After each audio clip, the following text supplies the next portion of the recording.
What looked like routine daycare drop-offs may have been something very different. Unearthed surveillance video is now resurfacing amid a widening federal probe into alleged daycare fraud in Minnesota. The footage, dating back years, is raising new questions about who knew and who participated. And as investigators move in, the political fallout is only growing louder. The video, released by Fox News, comes from a 2018 local investigation in Hennepin County. Shot on a daycare surveillance camera, it shows parents signing children in, then leaving with them minutes later. According to prosecutors at the time, those sign-ins were allegedly used to trigger government reimbursements for services never provided. Court records and reporting describe a pattern stretching back to at least 2015. Providers allegedly billed public programs for full days of childcare, even when children were absent. In some cases, investigators said surveillance showed no families arriving at all, yet claims were still submitted. Another clip aired by Fox News appears to show an envelope being handed to a parent. Authorities allege this was a kickback, payment for participation in the scheme. At the time, the case was handled at the county level. Now, similar patterns are under federal scrutiny. The old footage resurfaced just as a new viral video reignited the controversy. Posted by activist Nick Shirley, it shows visits to multiple Minnesota childcare centers that appeared largely inactive, despite records showing millions in public funding.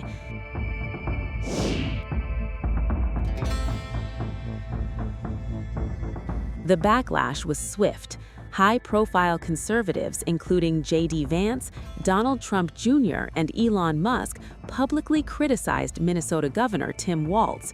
The White House amplified the criticism, calling the alleged failures breathtaking. FBI Director Kash Patel confirmed the Bureau has surged investigators into Minnesota. He says the focus is dismantling large-scale fraud networks exploiting federal programs, with no conclusions yet announced and investigations ongoing. Officials say the alleged losses run into the hundreds of millions, possibly more.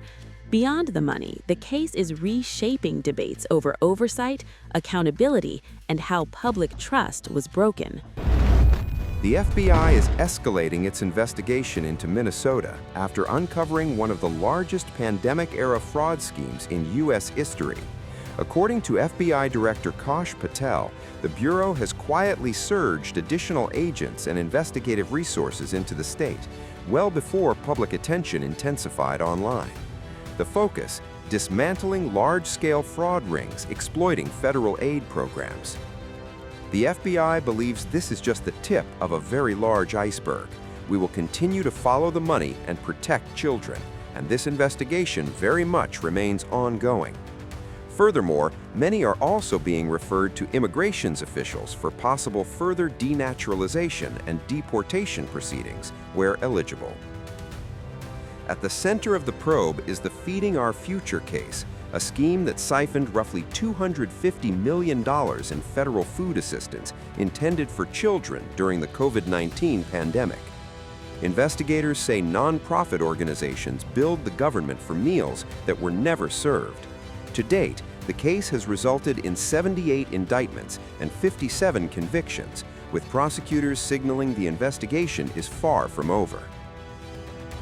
Federal prosecutors have also charged individuals in a separate plot involving an alleged $120,000 cash bribe aimed at influencing a juror connected to the case. According to Patel, the FBI continues to trace money flows and expand the scope of the probe. This is just the tip of a very large iceberg, Patel said, adding that more accountability is coming. The investigation now extends beyond criminal charges. Patel confirmed that some individuals connected to the fraud are being referred to immigration authorities for possible denaturalization and deportation proceedings where legally applicable. The Bureau says its focus remains on protecting children and safeguarding federal programs from abuse. public scrutiny intensified after a viral video posted by independent journalist Nick Shirley highlighted alleged fraud involving Minnesota childcare and learning centers. The footage showed multiple facilities appearing non-operational, despite records indicating they received millions in government aid. The video quickly spread across social media, triggering renewed outrage. Hello, we'd like to ask where the money's going. What do you guys think about the fraud that's taking place here in Minnesota? I don't think anybody is enabling fraud to happen. Hold Governor Walz accountable for this. What was this money spent on? 1.26 million. What was that money spent on? There aren't any kids. Answer the question, are there children? There's no children inside this building. Potentially the largest fraud scandal in U.S. history is taking place in Minnesota, as literally billions of dollars have been funneled through Somali-ran fraudulent businesses. So much fraud, it could actually almost replace the entire GDP of Somalia. These fraudsters have worked hand in hand with the Minnesota government as they enabled billions of dollars to be given to fraudulent businesses underneath welfare purposes. Some of this money eventually landed in the hands of terrorist groups in Somalia like the Al-Shabaab, and others enriched themselves all at the US taxpayers' expense. And in this video we will break down all of the fraud from start to finish, from going to the fraudulent businesses and confronting the people who are making millions of dollars from the government. And we will also be confronting the incompetent government leaders who let this fraud happen. And to make this happen, I met up with a man who's been doing his own investigation for years now, as he has seen the fraud firsthand. His name is David. Let's get into this and be prepared to be shocked. How deep is this fraud here inside of Minnesota?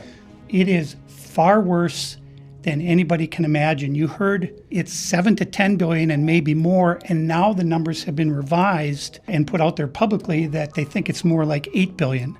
How I got involved is that where my office is here in Minneapolis, I'm sort of in the heart of all of this fraud, and I would see these childcare centers. I said, well, there aren't any kids there. It's the middle of the day, and all I see are a couple of guys standing out front smoking. And then I'd go by another daycare and I'd see the same thing. I said, well, where do these kids play? And so I started to go online and look, and I said, this place is licensed for 80 children.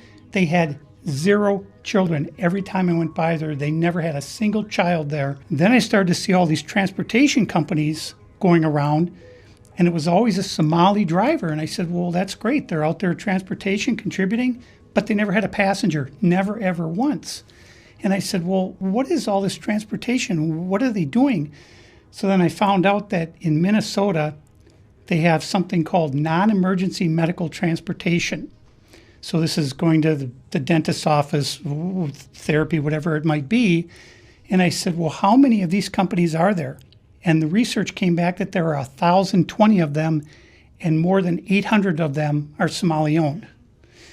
Nobody from the state of Minnesota ever cross-checks to see if any rides were ever actually provided. All they did was write the check. Republican lawmakers, including House Majority Whip Tom Emmer and Representative Mike Lawler, responded forcefully. Emmer accused Minnesota Governor Tim Walz of sitting idly by while billions were stolen from hard-working Minnesotans. Vice President J.D. Vance also weighed in, amplifying calls for accountability. The controversy follows earlier accusations by a group of Minnesota state employees who say they warned officials about widespread fraud, only to face retaliation. An online group claiming to represent more than 480 state staff members alleges Governor Walz ignored fraud alerts, discredited reports, and weakened oversight mechanisms meant to stop abuse. Governor Walz has publicly condemned the fraud, calling it an attack on public trust and on programs meant to improve lives. If you're committing fraud, no matter who you are going to jail, Walz said during a November press conference. Still, critics argue the damage is already done.